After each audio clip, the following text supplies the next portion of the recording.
Hey, welcome to Socialism for All. This file is being recorded for the August 2025 edition of Socialism for All, and in it we're continuing our reading of Marx's Capital, Volume 1, with the first chapter in Part 5 of 8, Production of Absolute and Relative Surplus Value, Chapter 16, Absolute and Relative Surplus Value. If you like this video, please click like and subscribe, and consider supporting on Patreon or Buy Me a Coffee at patreon.com/socialismforall or buymeacoffee.com/socialismforall. There are links to Patreon and Buy Me a Coffee in the video description. So Part 5 overall is a pretty short part. It is comprised of just 3 fairly short chapters. If you were paying attention during the earlier parts, particularly parts 3 and 4, the production of absolute and the production of relative surplus value, then I think you'll have no problem with this part, as basically Marx takes all of those concepts and shows how they are interrelated. Without further ado, let's begin. Chapter 16. Absolute and Relative Surplus Value. In considering the labor process, we began in Chapter 7 by treating it in the abstract, apart from its historical forms, as a process between humans and nature. We there stated, if we examine the whole labor process from the point of view of its result, it is plain that both the instruments and the subject of labor are means of production, and that the labor itself is productive labor. And in Note 2, same page, we further added this method of determining from the standpoint of the labor process alone what is productive labor is by no means directly applicable to the case of the capitalist process of production. We now proceed to the further development of this subject. So far as the labor process is purely individual, one and the same laborer unites in themselves all the functions that later on become separated. When an individual appropriates natural objects for their livelihood, no one controls them but themselves. Afterwards, they are controlled by others. A single person cannot operate upon nature without calling their own muscles into play, under the control of their own brain. As in the natural body, head and hand wait upon each other, so the labor process unites the labor of the hand with that of the head.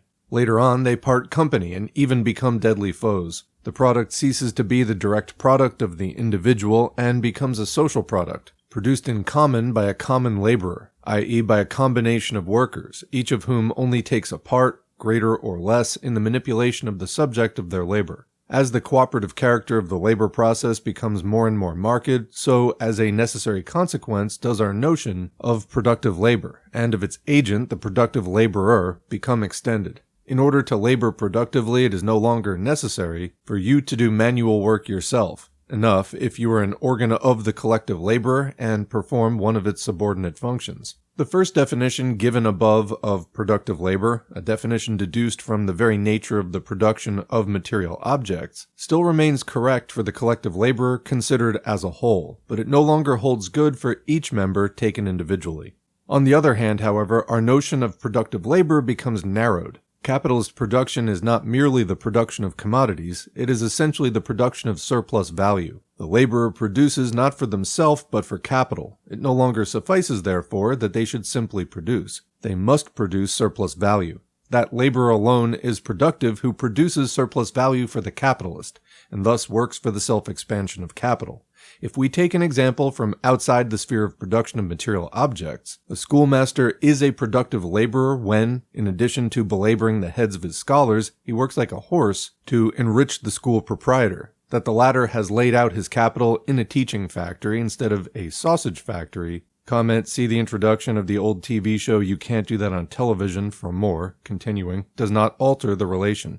Hence the notion of a productive laborer implies not merely a relation between work and useful effect, between laborer and product of labor, but also a specific social relation of production, a relation that has sprung up historically and stamps the laborer as the direct means of creating surplus value. To be a productive laborer is, therefore, not a piece of luck, but a misfortune. In Book 4, which treats of the history of the theory, it will be more clearly seen that the production of surplus value has at all times been made, by classical political economists, the distinguishing characteristic of the productive laborer.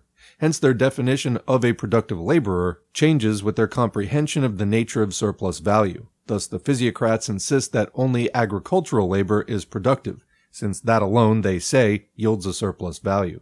And they say so because, with them, surplus value has no existence except in the form of rent. The prolongation of the working day beyond the point at which the laborer would have produced just an equivalent for the value of their labor power, and the appropriation of that surplus labor by capital, this is production of absolute surplus value. It forms the general groundwork of the capitalist system, and the starting point for the production of relative surplus value. The latter presupposes that the working day is already divided into two parts, necessary labor and surplus labor. In order to prolong the surplus labor, the necessary labor is shortened by methods whereby the equivalent for the wages is produced in less time. The production of absolute surplus value turns exclusively upon the length of the working day. The production of relative surplus value revolutionizes out and out the technical processes of labor and the composition of society. It therefore presupposes a specific mode, the capitalist mode of production, a mode which, along with its methods, means, and conditions, arises and develops itself spontaneously on the foundation afforded by the formal subjection of labor to capital. In the course of this development, the formal subjection is replaced by the real subjection of labor to capital. It will suffice merely to refer to certain intermediate forms, in which surplus labor is not extorted by direct compulsion from the producer, nor the producer themselves yet formally subjected to capital. In such forms, capital has not yet acquired the direct control of the labor process. By the side of independent producers who carry on their handicrafts and agriculture in the traditional old-fashioned way, there stands the usurer, or the merchant, with their usurer's capital, or merchant's capital, feeding on them like a parasite. The predominance in a society of this form of exploitation excludes the capitalist mode of production, to which mode, however, this form may serve as a transition, as it did toward the close of the Middle Ages. Finally, as is shown by modern, quote, domestic industry, some intermediate forms are here and there reproduced in the background of modern industry, though their physiognomy is totally changed. If, on the one hand, the mere formal subjection of labor to capital suffices for the production of absolute surplus value, if, e.g., it is sufficient that handicraftsmen who previously worked on their own account, or as apprentices of a master, should become wage laborers under the direct control of a capitalist, so on the other hand we've seen how the methods of producing relative surplus value are, at the same time, methods of producing absolute surplus value. Nay more, the excessive prolongation of the working day turned out to be the peculiar product of modern industry.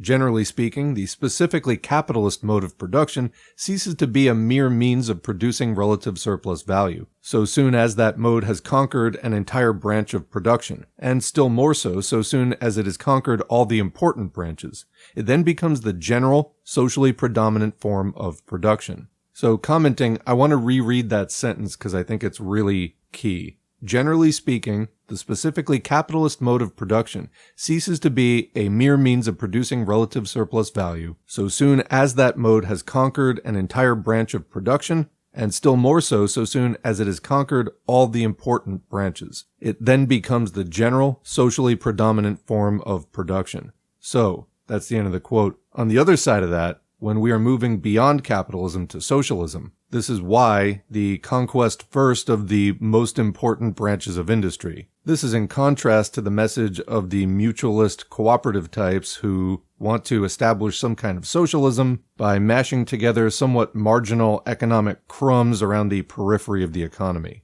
Anyway, continuing. As a special method of producing relative surplus value, it remains effective only first, insofar as it seizes upon industries that previously were only formally subject to capital, that is, so far as it is propagandist. Secondly, insofar as the industries that have been taken over by it continue to be revolutionized by changes in the methods of production. From one standpoint, any distinction between absolute and relative surplus value appears illusory. Relative surplus value is absolute, since it compels the absolute prolongation of the working day beyond the labor time necessary to the existence of the laborer themselves. Absolute surplus value is relative, since it makes necessary such a development of the productiveness of labor as will allow of the necessary labor time being confined to a portion of the working day.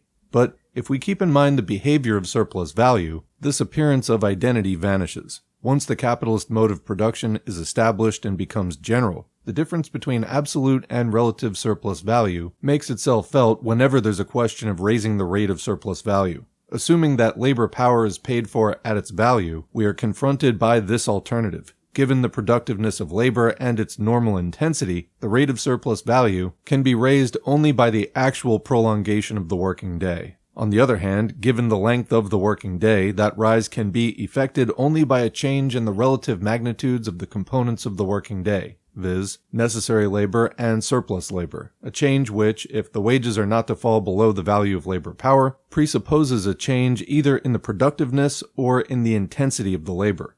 If the laborer wants all their time to produce the necessary means of subsistence for themselves and their race, they have no time left in which to work gratis for others. Without a certain degree of productiveness in their labor, they have no such superfluous time at their disposal. Without such superfluous time, no surplus labor, and therefore no capitalists, no slave owners, no feudal lords. In one word, no class of large proprietors. Footnote quoting Ramsey, the very existence of the master capitalists as a distinct class is dependent on the productiveness of industry. And quoting Ravenstone, if each man's labor were enough but to produce his own food, there could be no property. Unquote, back to the main text. Thus, we may say that surplus value rests on a natural basis, but this is permissible only in the very general sense that there is no natural obstacle absolutely preventing one person from disburdening themselves of the labor requisite for their own existence and burdening another with it, any more, for instance, than unconquerable natural obstacles prevent one person from eating the flesh of another. Footnote, according to a recent calculation, there are yet at least 4 million cannibals in those parts of the earth which have already been explored. Back to the main text. No mystical ideas must in any way be connected, as sometimes happens, with this historically developed productiveness of labor. It is only after humans have raised themselves above the rank of animals, when therefore their labor has been to some extent socialized, that a state of things arises in which the surplus labor of the one becomes a condition of existence for the other. At the dawn of civilization, the productiveness acquired by labor is small, but so too are the wants which develop with and by the means of satisfying them. Further, at that early period, the portion of society that lives on the labor of others is infinitely small compared with the mass of direct producers. Along with the progress in the productiveness of labor, that small portion of society increases both absolutely and relatively. Footnote, quoting the advantages of the East India trade, etc. Among the wild Indians in America, almost everything is the laborers. 99 parts of 100 are to be put upon the account of labor. In England, perhaps, the laborer has not 2/3. Unquote, back to the main text. Besides, capital with its accompanying relations springs up from an economic soil that is the product of a long process of development.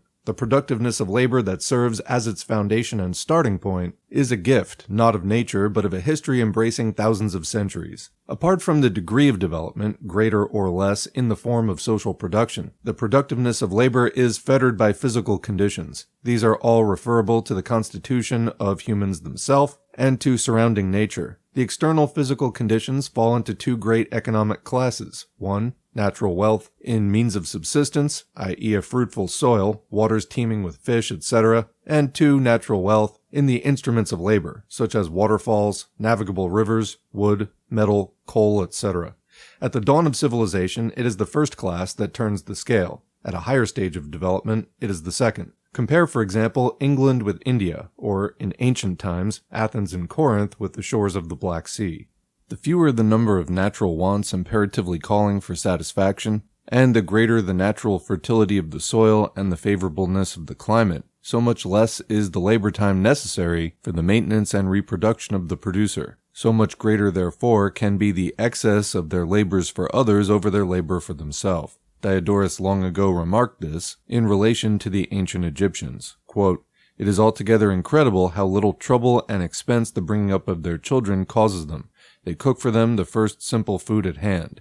They also give them the lower part of the papyrus stem to eat so far as it can be roasted in the fire, and the roots and stalks of marsh plants, some raw, some boiled and roasted. Most of the children go without shoes and unclothed, for the air is so mild. Hence a child, until they are grown up, costs their parents not more on the whole than 20 drachmas. It is this, chiefly, which explains why the population of Egypt is so numerous, and therefore why so many great works can be undertaken." Unquote.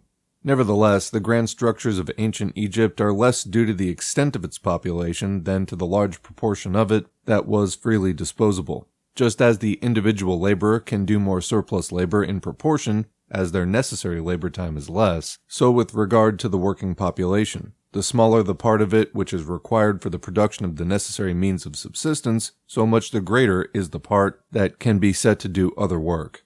Capitalist production once assumed, then, all other circumstances remaining the same, and given the length of the working day, the quantity of surplus labor will vary with the physical conditions of labor, especially with the fertility of the soil. But it by no means follows from this that the most fruitful soil is the most fitted for the growth of the capitalist mode of production. This mode is based on the dominion of man over nature. Where nature is too lavish, she, quote, keeps him in hand like a child in leading strings.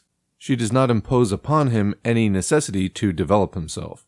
Footnote, quote, the first, natural wealth, as it is most noble and advantageous, so doth it make the people careless, proud, and given to all excesses, whereas the second enforceth vigilancy, literature, arts, and policy. That's quoting England's Treasure by Foreign Trade, or The Balance of Our Foreign Trade is the Rule of Our Treasure, by Thomas Munn of London, merchant, and now published for the common good by his son John Munn, London, 1669.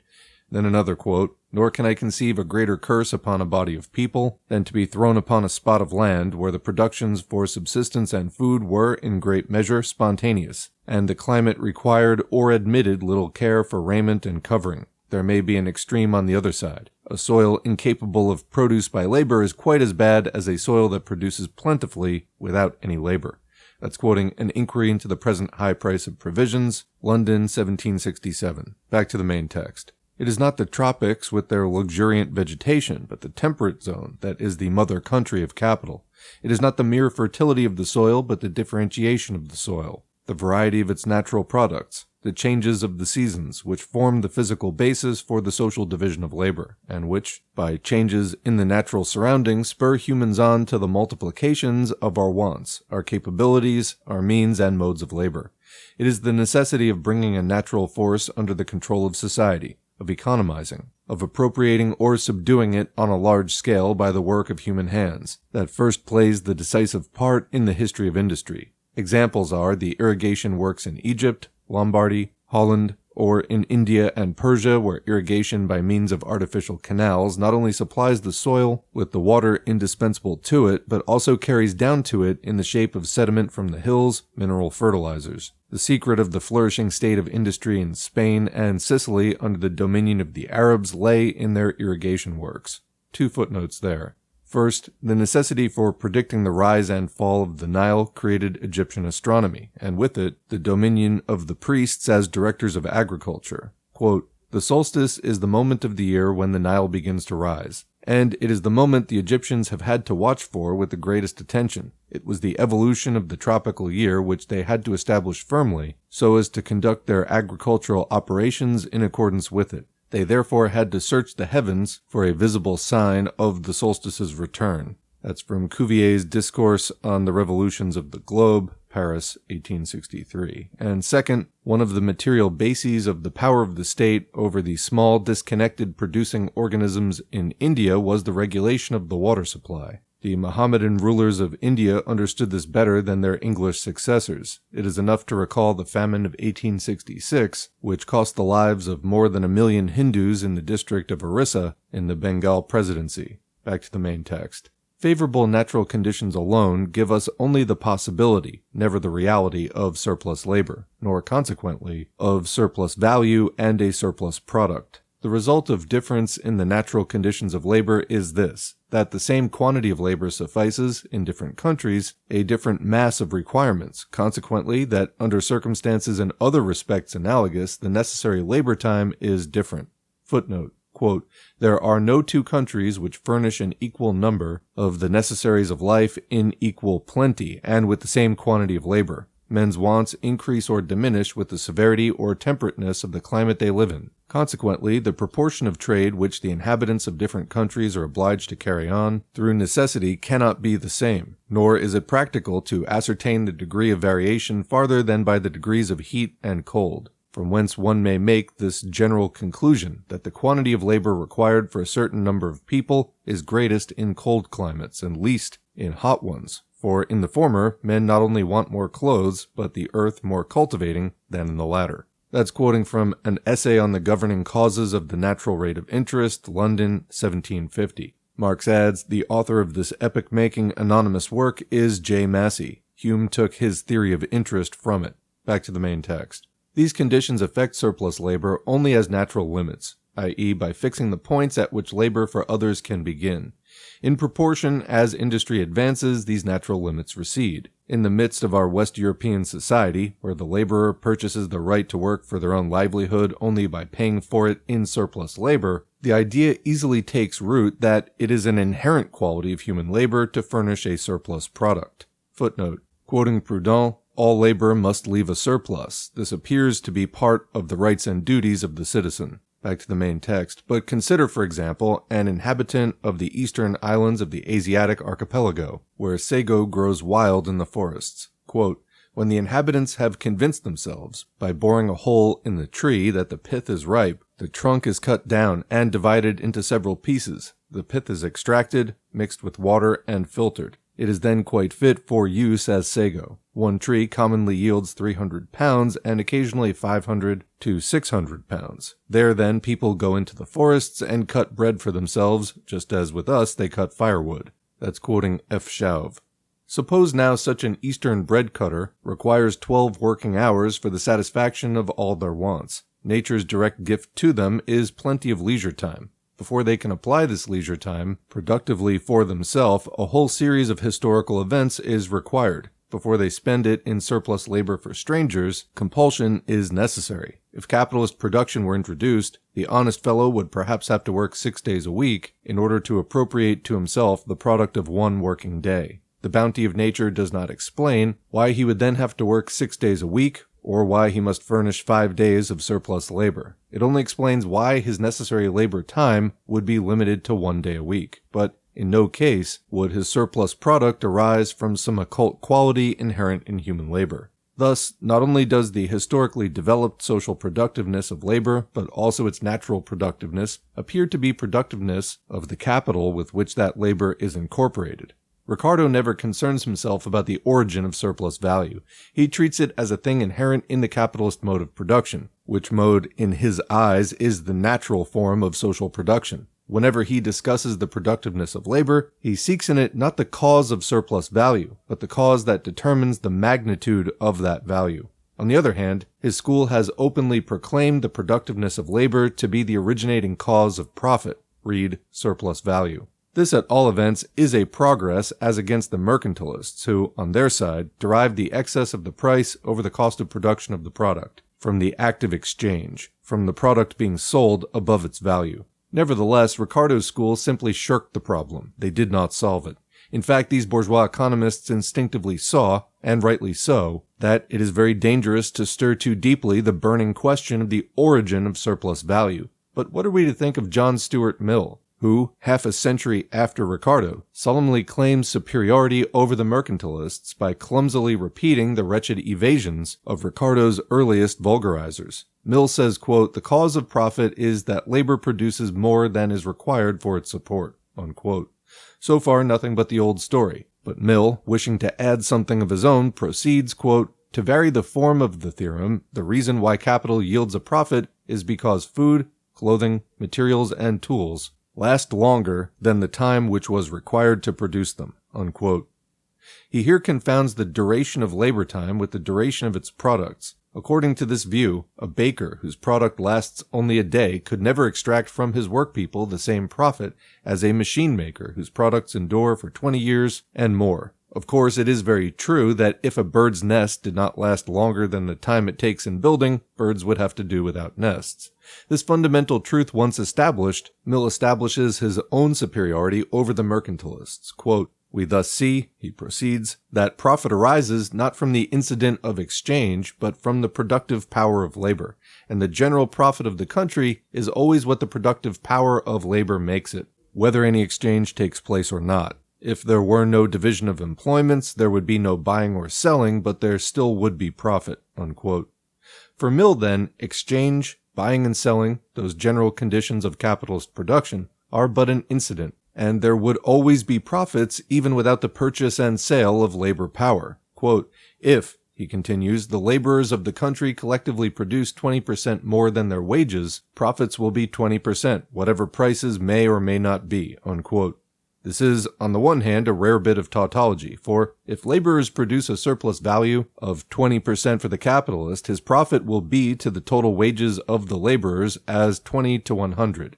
On the one hand, it is absolutely false to say that, quote, profits will be 20%. They will always be less because they are calculated upon the sum total of the capital advanced. If, for example, the capitalists have advanced £500, of which 400 is laid out in means of production, and 100 in wages, and if the rate of surplus value be 20%, the rate of profit will be 20 to 500, i.e. 4%, not 20%.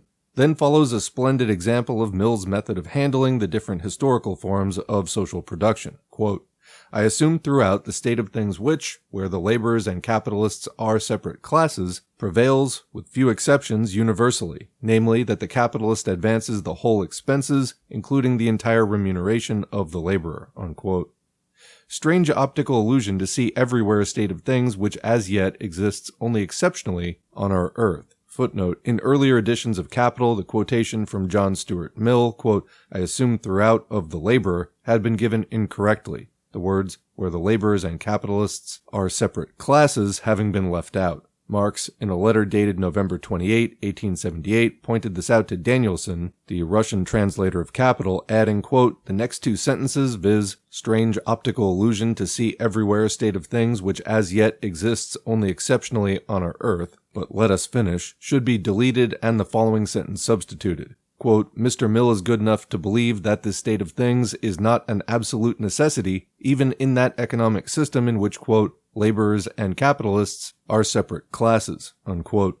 The substance of this note has been taken from the Volksausgabe. The quotation from Mill is from his Principles of Political Economy, Book 2, Chapter 15. Back to the main text. But let us finish. Mill is willing to concede, quote, that he should do so is not a matter of inherent necessity. Unquote. On the contrary, quote, the laborer might wait until the production is complete for all that part of his wages which exceeds mere necessaries, and even for the whole, if he has funds in hand sufficient for his temporary support. But in the latter case, the laborer is to that extent really a capitalist in the concern, by supplying a portion of the funds necessary for carrying it on. Unquote. Mill might have gone further and have added that the laborer who advances to themselves not only the necessaries of life, but also the means of production, is in reality nothing but their own wage laborer. He might also have said that the American peasant proprietor is but a serf who does enforced labor for himself instead of for his lord.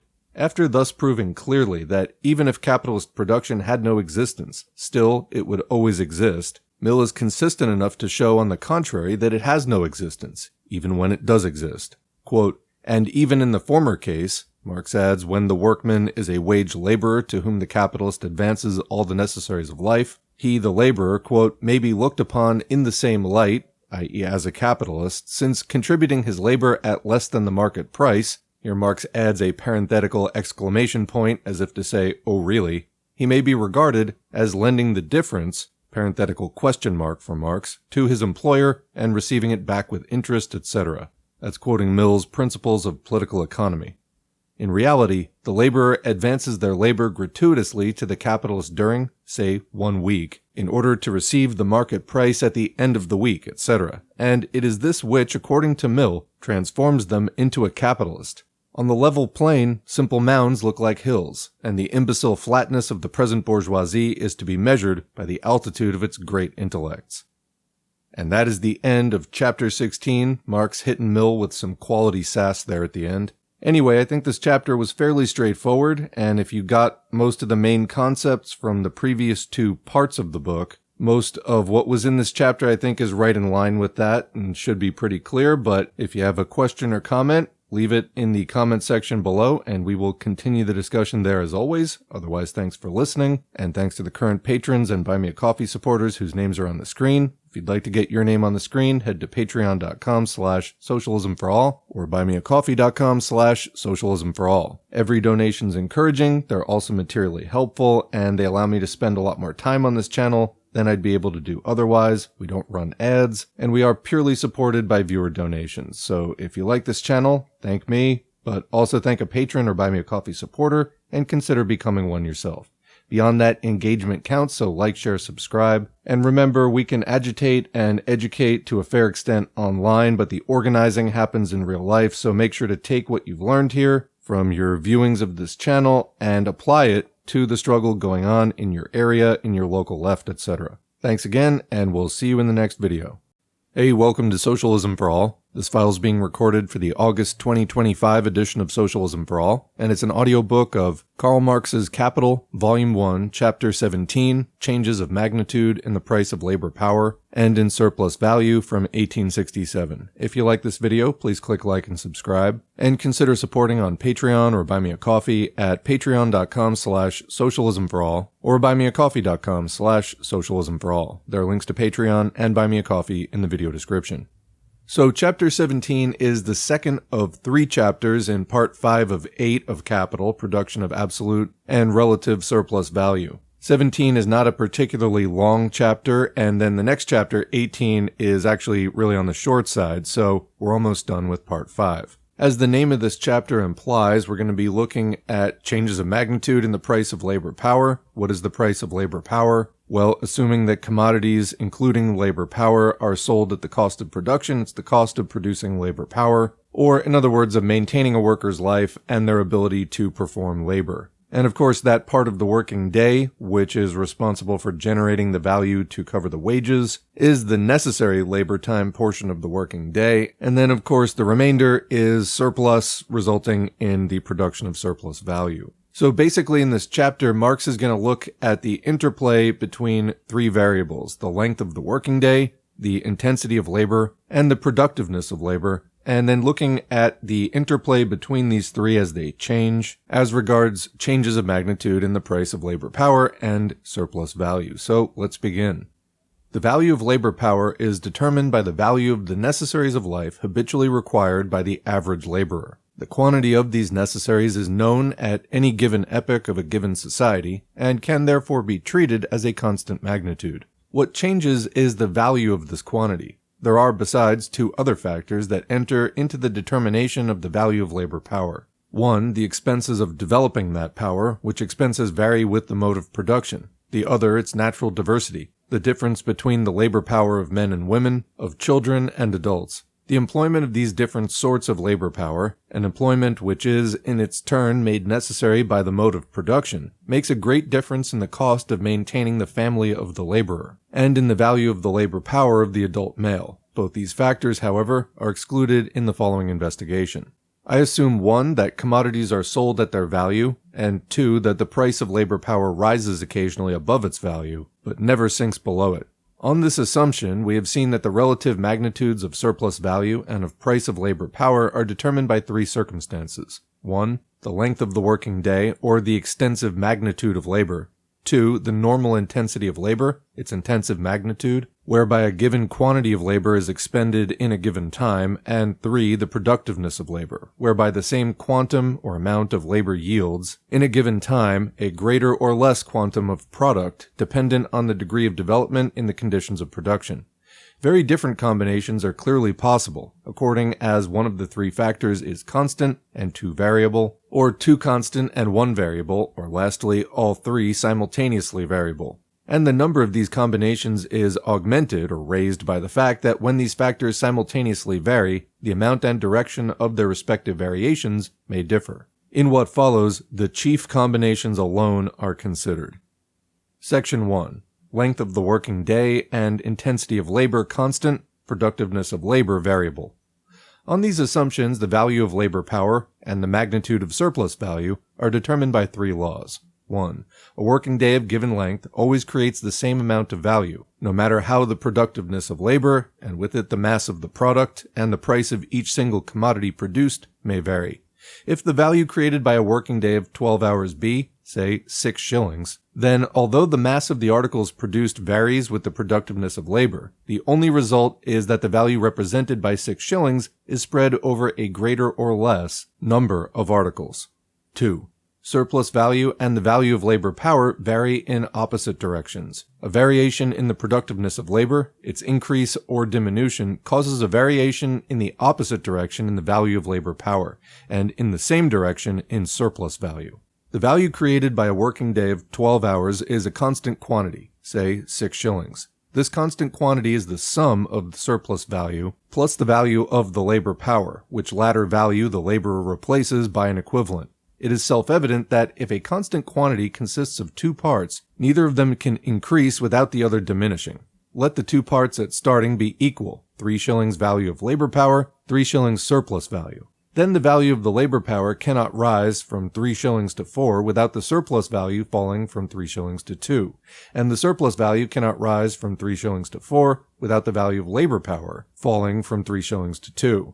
Under these circumstances, therefore, no change can take place in the absolute magnitude, either of the surplus value or of the value of labor power, without a simultaneous change in their relative magnitudes, i.e. relatively to each other. It is impossible for them to rise or fall simultaneously. Further, the value of labor power cannot fall, and consequently surplus value cannot rise, without a rise in the productiveness of labor. For instance, in the above case, the value of the labor power cannot sink from 3 shillings to 2 unless an increase in the productiveness of labor makes it possible to produce in 4 hours the same quantity of necessaries as previously required 6 hours to produce. On the other hand, the value of the labor power cannot rise from 3 shillings to 4 without a decrease in the productiveness of labor, whereby 8 hours becomes requisite to produce the same quantity of necessaries, for the production of which 6 hours previously sufficed. It follows from this that an increase in the productiveness of labor causes a fall in the value of labor power, and a consequent rise in surplus value, while on the other hand, a decrease in such productiveness causes a rise in the value of labor power and a fall in surplus value.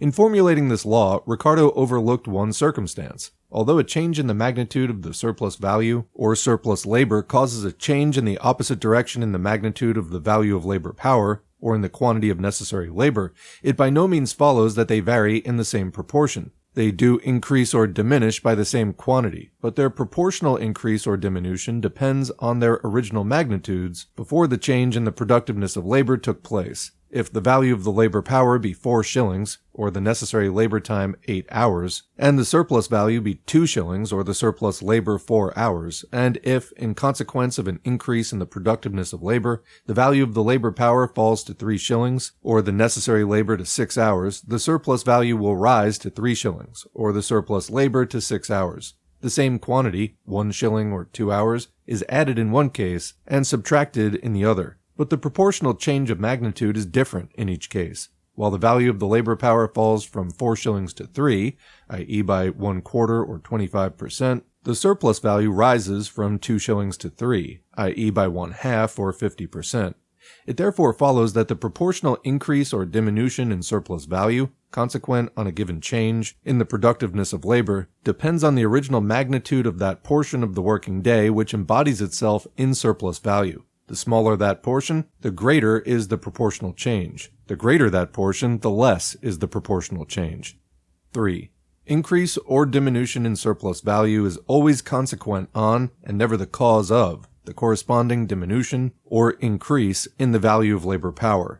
Footnote there, to this third law, McCulloch has made, amongst others, this absurd addition that a rise in surplus value, unaccompanied by a fall in the value of labor power, can occur through the abolition of taxes payable by the capitalist. The abolition of such taxes makes no change whatever in the quantity of surplus value that the capitalist extorts at first hand from the laborer. It alters only the proportion in which that surplus value is divided between himself and third persons. It consequently makes no alteration whatever in the relation between surplus value and the value of labor power. McCulloch's exception therefore proves only his misapprehension of the rule, a misfortune that as often happens to him in the vulgarization of Ricardo as it does to J.B. Say in the vulgarization of Adam Smith. Back to the main text.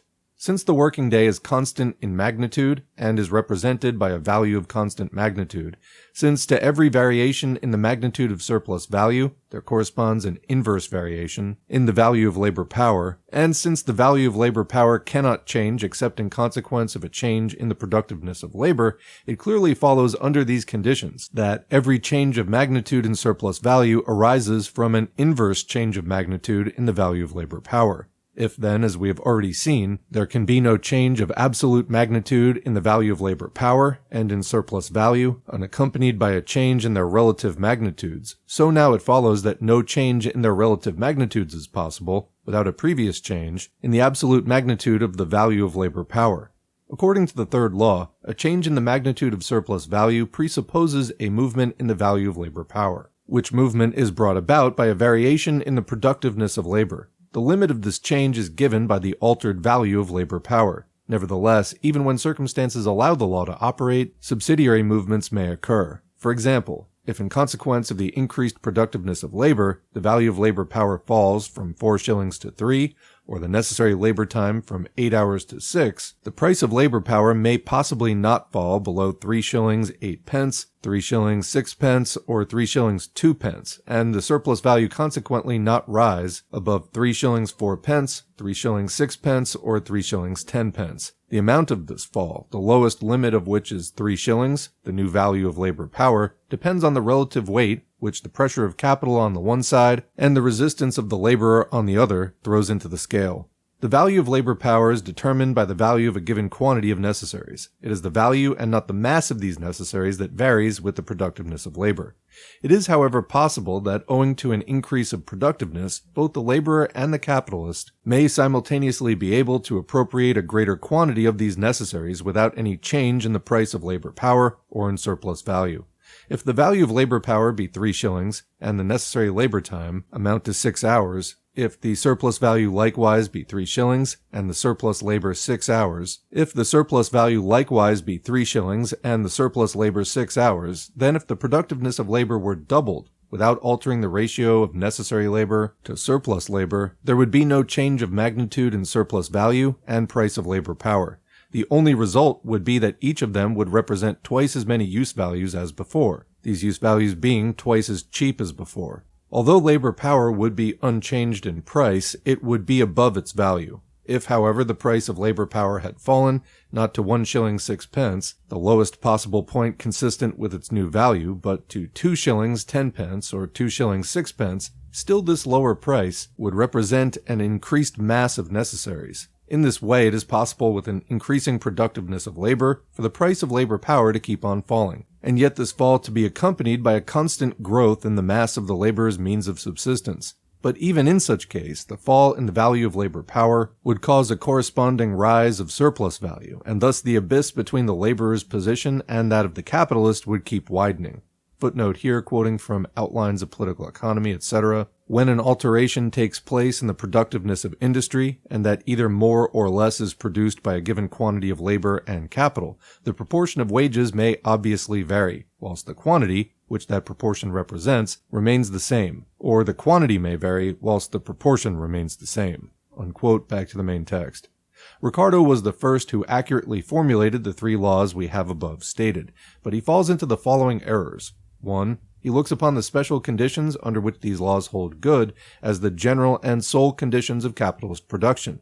He knows no change, either in the length of the working day or in the intensity of labor. Consequently, with him there can be only one variable factor, viz. The productiveness of labor.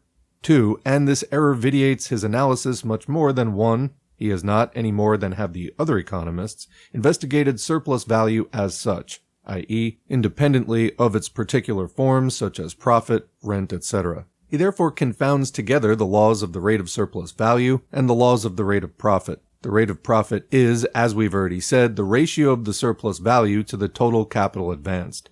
The rate of surplus value is the ratio of the surplus value to the variable part of that capital. Assume that a capital, C, of £500 is made up of raw material, instruments of labor, etc. This is the constant portion to the amount of £400, and of wages, the variable portion, to the amount of £100. And further, that the surplus value equals £100. Then we have the rate of surplus value, S over V, equals £100 over £100, or 100%.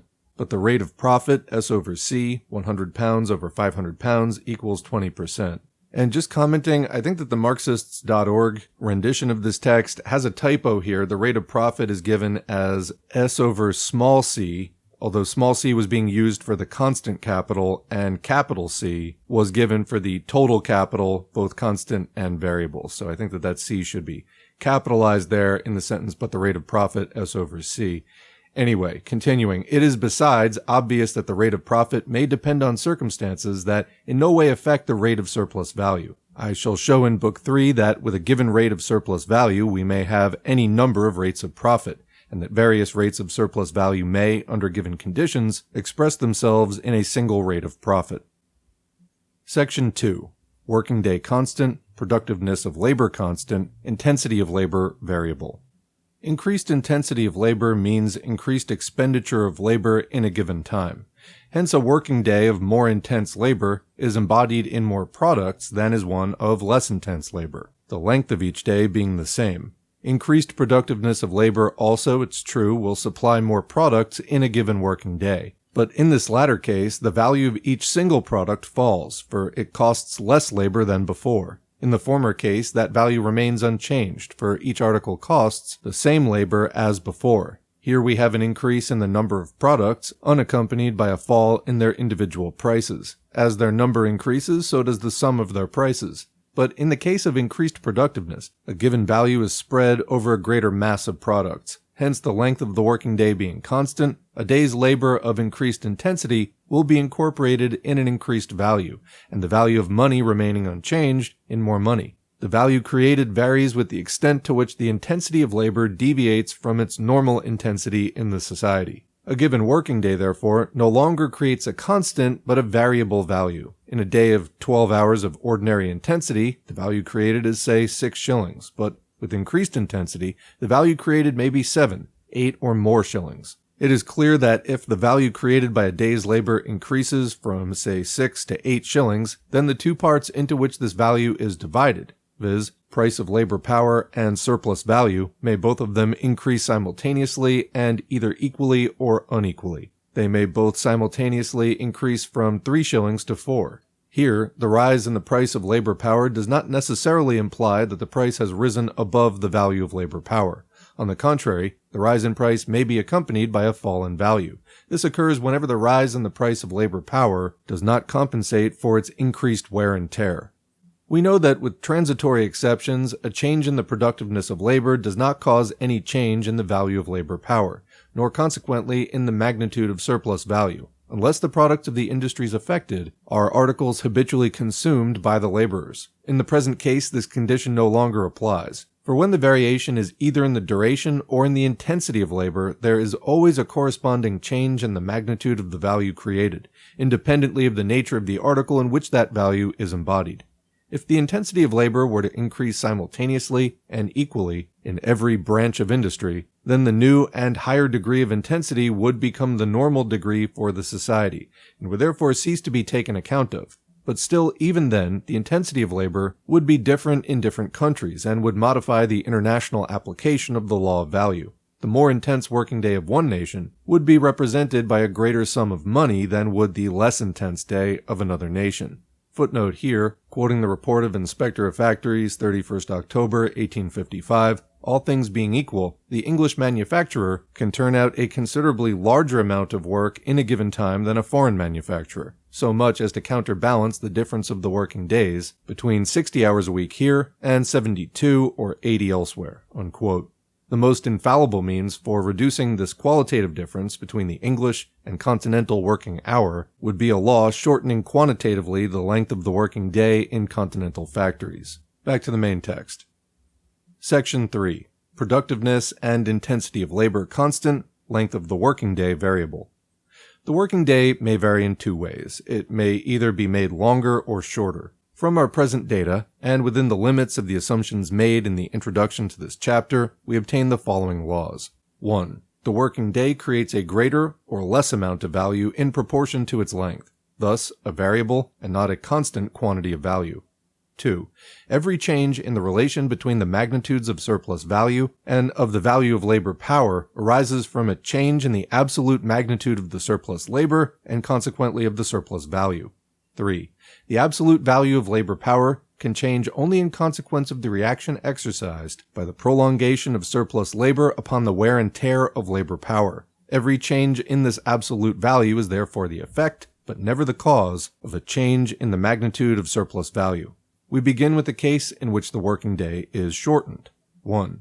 A shortening of the working day under the conditions given above leaves the value of labor power, and with it the necessary labor time, unaltered. It reduces the surplus labor and surplus value.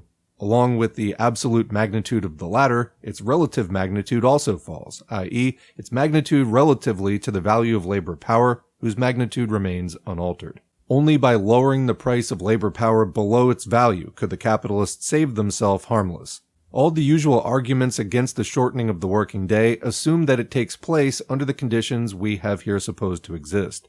But in reality, the very contrary is the case. A change in the productiveness and intensity of labor either precedes or immediately follows a shortening of the working day. Footnote. Quoting the report of Inspector of Factories, 31st October 1848, there are compensating circumstances which the working of the 10 Hours Act has brought to light. Unquote. Back to the main text.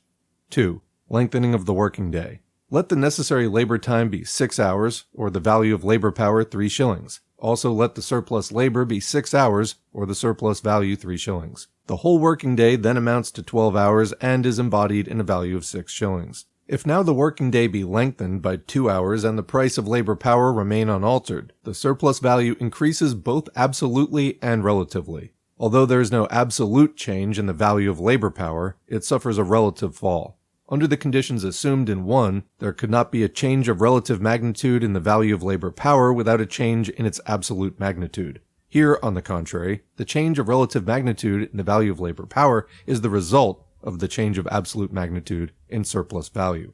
Since the value in which a day's labor is embodied increases with the length of that day, it is evident that the surplus value and the price of labor power may simultaneously increase either by equal or unequal quantities. This simultaneous increase is therefore possible in 2 cases. One, the actual lengthening of the working day, the other, an increase in the intensity of labor unaccompanied by such lengthening.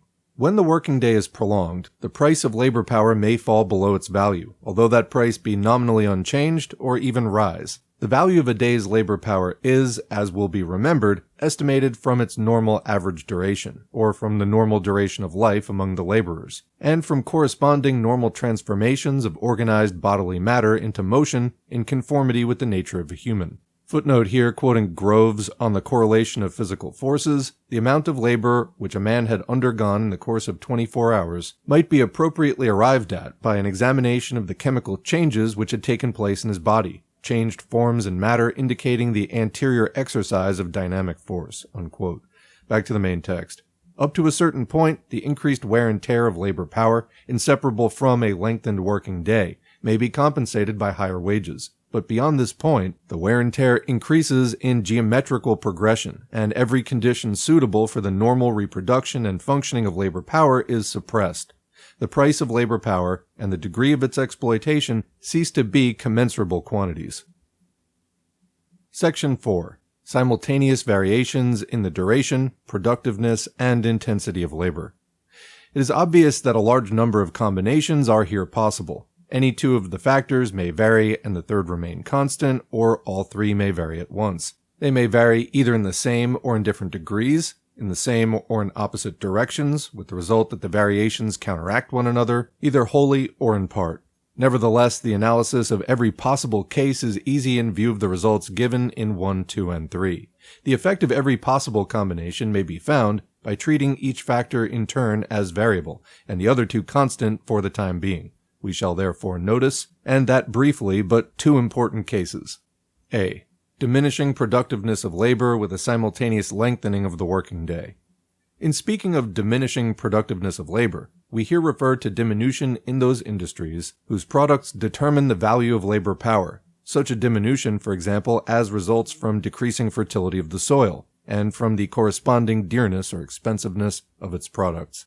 Take the working day at 12 hours and the value created by it at 6 shillings, of which 1/2 replaces the value of the labor power, the other half forming the surplus value. Suppose, in consequence of the increased expensiveness of the products of the soil, that the value of labor power rises from 3 shillings to 4, and therefore the necessary labor time from 6 hours to 8. If there's no change in the length of the working day, the surplus labor would fall from 6 hours to 4, the surplus value from 3 shillings to 2. If the day be lengthened by 2 hours, i.e. from 12 hours to 14, the surplus labor remains at 6 hours, the surplus value at 3 shillings. but the surplus value decreases compared with the value of labor power, as measured by the necessary labor time. If the day be lengthened by 4 hours, viz. from 12 hours to 16, the proportional magnitudes of surplus value and value of labor power, of surplus labor and necessary labor, continue unchanged, but the absolute magnitude of surplus value rises from 3 shillings to 4, that of the surplus labor from 6 hours to 8, an increment of 33.33%. Therefore, with diminishing productiveness of labor and a simultaneous lengthening of the working day, the absolute magnitude of surplus value may continue unaltered, at the same time that its absolute magnitude increases, and provided the lengthening of the day be sufficient, both may increase. In the period between 1799 and 1815, the increasing price of provisions led in England to a nominal rise in wages, although the real wages, expressed in the necessaries of life, fell. From this fact, West and Ricardo drew the conclusion that the diminution in the productiveness of agricultural labor had brought about a fall in the rate of surplus value, and they made this assumption of a fact that existed only in their imaginations the starting point of important investigations into the relative magnitudes of wages, profits, and rent. But as a matter of fact, surplus value had at that time, thanks to the increased intensity of labor and to the prolongation of the working day, increased both in absolute and relative magnitude. This was the period in which the right to prolong the hours of labor to an outrageous extent was established, the period that was especially characterized by an accelerated accumulation of capital here, by pauperism there. 2 footnotes there. First, quoting Malthus's Inquiry into the Nature and Progress of Rent, 1815, corn and labor rarely march quite abreast, but there is an obvious limit beyond which they cannot be separated. With regard to the unusual exertions made by the laboring classes in periods of dearness, which produce the fall of wages noticed in the evidence, Marx adds namely before the Parliamentary Committee of Inquiry, 1814-15, continuing the quote, they are most meritorious in the individuals, and certainly favor the growth of capital. But no man of humanity could wish to see them constant and unremitted. They are most admirable as a temporary relief, but if they were constantly in action, effects of a similar kind would result from them, as from the population of a country being pushed to the very extreme limits of its food." Unquote. All honor to Malthus that he lays stress on the lengthening of the hours of labor, a fact to which he elsewhere in his pamphlet draws attention, while Ricardo and others, in face of the most notorious facts, make invariability in the length of the working day the groundwork of all their investigations. But the conservative interests which Malthus served prevented him from seeing that an unlimited prolongation of the working day, combined with an extraordinary development of machinery and the exploitation of women and children, must inevitably have made a great portion of the working class, quote, supernumerary, particularly whenever the war should have ceased and the monopoly of England in the markets of the world should have come to an end. It was of course far more convenient and much more in conformity with the interests of the ruling classes, whom Malthus adored like a true priest, to explain this, quote, overpopulation by the eternal laws of nature rather than by the historical laws of capitalist production. And the second footnote, a quote from Essays on Political Economy, in which are illustrated the principal causes of the present national distress, 1830, a principal cause of the increase of capital during the war, proceeded from the greater exertions and perhaps the greater privations of the laboring classes, the most numerous in every society. More women and children were compelled by necessitous circumstances to enter upon laborious occupations, and former workmen were, from the same cause, obliged to devote a greater portion of their time to increased production. Unquote. Back to the main text. B. Increasing intensity and productiveness of labor with simultaneous shortening of the working day. Increased productiveness and greater intensity of labor both have a like effect. They both augment the mass of articles produced in a given time. Both therefore shorten that portion of the working day which the laborer needs to produce their means of subsistence or their equivalent. The minimum length of the working day is fixed by this necessary but contractile portion of it.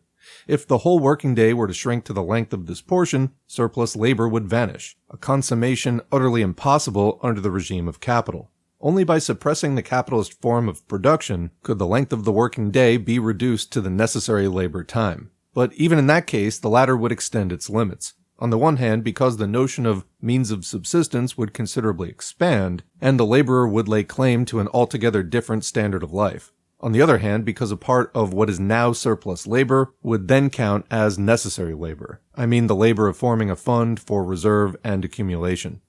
The more the productiveness of labor increases, the more can the working day be shortened, and the more the working day is shortened, the more can the intensity of labor increase. From a social point of view, the productiveness increases in the same ratio as the economy of labor, which, in its turn, includes not only economy of the means of production, but also the avoidance of all useless labor. The capitalist mode of production, while on the one hand enforcing economy in each individual business, on the other hand begets by its anarchical system of competition the most outrageous squandering of labor power and of the social means of production, not to mention the creation of a vast number of employments at present indispensable, but in themselves superfluous.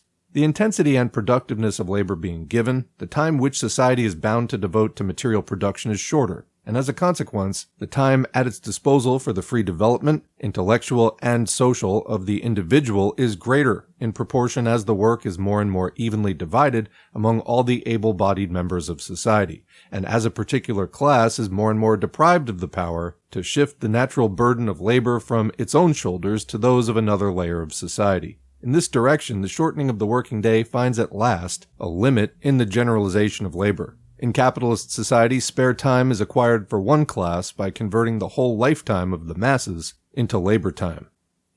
And that's the end of chapter 17. So, what did you think? Leave a question or comment below. I know that some of that, because he keeps repeating terms a lot, the magnitude of this, relatively, absolutely, it can get a little bit confusing, so you might have to read along with this or listen to it a couple of times, but I think that the underlying concepts which he is extrapolating from are not that difficult, so if you give it a chance, you'll probably figure this out. Anyway, thanks for listening, and thanks to the current patrons and Buy Me a Coffee supporters whose names are on the screen. If you'd like to get your name on the screen, head to patreon.com/socialismforall or buymeacoffee.com/socialismforall. Every donation's encouraging, they're also materially helpful, and they allow me to spend a lot more time on this channel than I'd be able to do without them. So, if you like this channel, thank me, but also thank a patron or Buy Me a Coffee supporter and consider becoming one yourself. It really does help, particularly as we don't run ads on this channel. Beyond that, engagement counts, so like, share, subscribe, and remember that we can agitate and educate online, but the organizing happens in real life, so take what you've learned here into your local left, into the political organizations that are forming to fight the class struggle in your area, and keep it up because it's going to take a while. Thanks again, and we'll see you in the next video. Hey, welcome to Socialism for All. This file is being recorded for the August 2025 edition of Socialism for All, and it's an audiobook of Karl Marx's Capital, Volume 1, Chapter 18, Various Formulae for the Rate of Surplus Value. If you like this video, please click like and subscribe, and consider supporting on Patreon or Buy Me a Coffee at patreon.com/socialismforall or buymeacoffee.com/socialismforall. There are links to Patreon and Buy Me a Coffee in the video description. So chapter 18 is the third and final chapter in part 5 of 8 of Capital, and it's pretty short, with Marx in this chapter exploring the rate of surplus value through a bunch of different equivalent formulas that look at this phenomenon from different angles. Because there are a lot of different formulas presented, and because this chapter is so short, I will also be putting screenshots of the text on the screen. And as usual, if you want to read along with any of this, go to the Marxists.org version of Capital. I'm using their HTML version. Let's begin. We've seen that the rate of surplus value is represented by the following formulas. And here there are 3 formulas which are presented as equivalents or synonyms, and Marx has labeled this group with Roman numeral 1. Moving from left to right, we see surplus value over variable capital, also known as lowercase s over lowercase v, equals surplus value over value of labor power, equals surplus labor over necessary labor. The 2 first of these formulas represent, as a ratio of values, that which in the third is represented as a ratio of the times during which those values are produced. These formulas, supplementary the one to the other, are rigorously definite and correct. We therefore find them substantially but not consciously worked out in classical political economy. There we meet with the following derivative formulas. And here we have another group of 3, which is labeled Roman numeral 2. Surplus labor over working day equals surplus value over value of the product equals surplus product over total product. One and the same ratio is here expressed as a ratio of labor times, of the values in which those labor times are embodied, and of the products in which those values exist. It is of course understood that by value of the product is meant only the value newly created in a working day, the constant part of the value of the product being excluded. In all of these formulas of Group 2, the actual degree of exploitation of labor, or the rate of surplus value, is falsely expressed. Let the working day be 12 hours. Then, making the same assumptions as in former instances, the real degree of exploitation of labor will be represented in the following proportions. 6 hours of surplus labor over 6 hours of necessary labor equals surplus value of 3 shillings over variable capital of 3 shillings equals 100%. Meaning that each of those ratios, 6 hours to 6 hours, or 3 shillings to 3 shillings, equals 100%. From the Group 2 formulas, we get very differently. 6 hours of surplus labor over a working day of 12 hours equals a surplus value of 3 shillings over value created of 6 shillings, or 50%. 6 hours to 12 hours, 3 shillings to 6 shillings. These derivative formulas express in reality only the proportion in which the working day, or the value produced by it, is divided between capitalist and laborer. If they are to be treated as direct expressions of the degree of self-expansion of capital, the following erroneous law would hold good. Surplus labor or surplus value can never reach 100%. And a footnote here. Thus, for example, in the third letter to V. Kirchmann von Rodbertus, Refutation of Ricardo's Doctrine of Ground Rent and Justification of a New Theory of Rent, Berlin, 1851, I shall return to this letter later on. In spite of its erroneous theory of rent, it sees through the nature of capitalist production.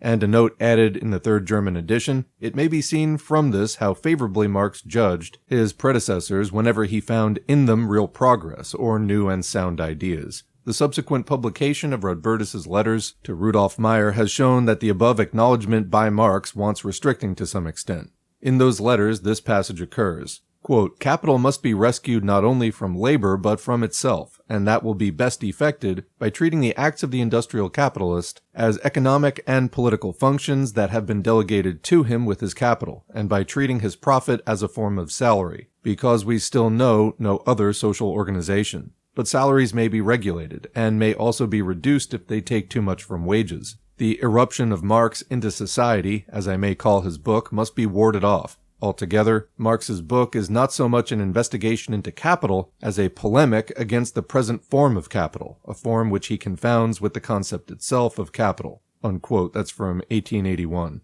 And Engels concludes in this note, to such ideological commonplaces did the bold attack by Rodbertus in his, quote, social letters finally dwindle down. Back to the main text. Since the surplus labor is only an aliquot part of the working day, or since surplus value is only an aliquot part of the value created, the surplus labor must necessarily be always less than the working day, or the surplus value always less than the total value created. In order, however, to attain the ratio of 100 to 100, they must be equal. In order that the surplus labor may absorb the whole day, i.e. an average day of any week or year, the necessary labor must sink to zero. But if the necessary labor vanish, so too does the surplus labor, since it is only a function of the former. The ratio, surplus labor over working day, or surplus labor as compared to the working day, or surplus value over value created, can therefore never reach the limit 100 over 100, still less rise to 100 plus x over 100. But not so the rate of surplus value, the real degree of exploitation of labor. Take, for example, the estimate of L. de Laverne, according to which the English agricultural laborer only gets 1/4, the capitalist farmer, on the other hand, 3/4 of the product, or its value, apart from the question of how the booty is subsequently divided between the capitalist, the landlord, and others. And a footnote here, that part of the product which merely replaces the constant capital advanced is of course left out in this calculation. Mr. L. de Laverne, a blind admirer of England, is inclined to estimate the share of the capitalist too low rather than too high. Back to the main text. According to this surplus labor of the English agricultural laborer is to his necessary labor as 3 to 1, which gives a rate of exploitation of 300%. The favorite method of treating the working day as constant in magnitude became, through the use of the Group 2 formulas, a fixed usage, because in them surplus labor is always compared with a working day of given length. The same holds good when the repartition of the value produced is exclusively kept in sight. The working day that has already been realized in given value must necessarily be a day of given length. The habit of representing surplus value and value of labor power as fractions of the value created, a habit that originates in the capitalist mode of production itself, and whose import will hereafter be disclosed, conceals the very transaction that characterizes capital. namely the exchange of variable capital for living labor power, and the consequent exclusion of the laborer from the product. Instead of the real fact, we have false semblance of an association, in which laborer and capitalist divide the product in proportion to the different elements which they respectively contribute toward its formation. Footnote: all well-developed forms of capitalist production being forms of cooperation, nothing is of course easier than to make abstraction from their antagonistic character, and to transform them by a word into some form of free association, as is done by A. de la Borde in On the Spirit of Association in All the Interests of the Community, Paris, 1818. H. Carey, the Yankee, occasionally performs this conjuring trick with like success, even with the relations resulting from slavery. Back to the main text. Moreover, the Group 2 formulas can at any time be reconverted into Group 1 if, for instance, we have surplus labor of 6 hours over a working day of 12 hours. Then the necessary labor time, being 12 hours less or minus the surplus labor of 6 hours, we get the following result. Surplus labor of 6 hours over necessary labor of 6 hours equals 100 over 100. There is a third formula which I have occasionally already anticipated. It is Group 3, surplus value over value of labor power equals surplus labor over necessary labor equals unpaid labor over paid labor. After the investigations we have given above, it is no longer possible to be misled by the formula unpaid labor over paid labor into concluding that the capitalist pays for labor and not for labor power. This formula is only a popular expression for surplus labor, which is unpaid labor, over necessary labor, which is paid labor. The capitalist pays the value, so far as price coincides with value, of the labor power, and receives in exchange the disposal of the living labor power itself. His usufruct, or the right to use someone else's property without destroying it and to keep the profits resulting from that use, is spread over 2 periods. During one, the laborer produces a value that is only equal to the value of their labor power. They produce its equivalent. This the capitalist receives in return for their advance of the price of the labor power, a product ready-made in the market. During the other period, the period of surplus labor, the usufruct of the labor power creates a value for the capitalist that costs them no equivalent. Comment, in other words, it is free. And a footnote here, although the physiocrats could not penetrate the mystery of surplus value, yet this much was clear to them, viz. That it is, quote, a wealth which is independent and disposable, which he has not bought and which he sells. Back to the main text. This expenditure, the surplus labor, of labor power comes to the capitalist gratis. In this sense it is that surplus labor can be called unpaid labor. Capital, therefore, is not only, as Adam Smith says, the command over labor. It is essentially the command over unpaid labor. All surplus value, whatever particular form, profit, interest, or rent it may subsequently crystallize into, is in substance the materialization of unpaid labor. The secret of the self-expansion of capital resolves itself into having the disposal of a definite quantity of other people's unpaid labor. And that is the end of Chapter 18 and of Part 5 of 8 of Capital. And that last quote about having other people's unpaid labor reminds me of the saying that capitalists and their defenders will use online about socialism being great except when you run out of other people's money. Capitalism literally is making people work for free in order to enrich an already wealthy capitalist parasite class. So the whole thing about other people's money, where did you get it from in the first place? Anyway, what do you think? Leave a question or comment below, and we will continue the discussion in the comment section as always. Otherwise, thanks for listening, and thanks to the current patrons and Buy Me a Coffee supporters whose names are on the screen. If you'd like to get your name on the screen, head to patreon.com/socialismforall or buymeacoffee.com/socialismforall. Every donation is encouraging, they're also materially helpful, and they allow me to spend a lot more time on this channel than I'd be able to do without them, particularly as we don't run ads on our content. So if you like this channel, learn something from it, thank me, but also thank a patron or Buy Me a Coffee supporter, and consider becoming one yourself. It really does make a difference. Beyond that, engagement counts, so like, share, subscribe, and leave a comment, even if it's just for the algorithm. And remember, we can agitate and educate online, but the third part, organizing, happens in real life. So take what you've learned here into your local left and into the organizations that are fighting the class struggle in your area. Thanks again, and we'll see you in the next video.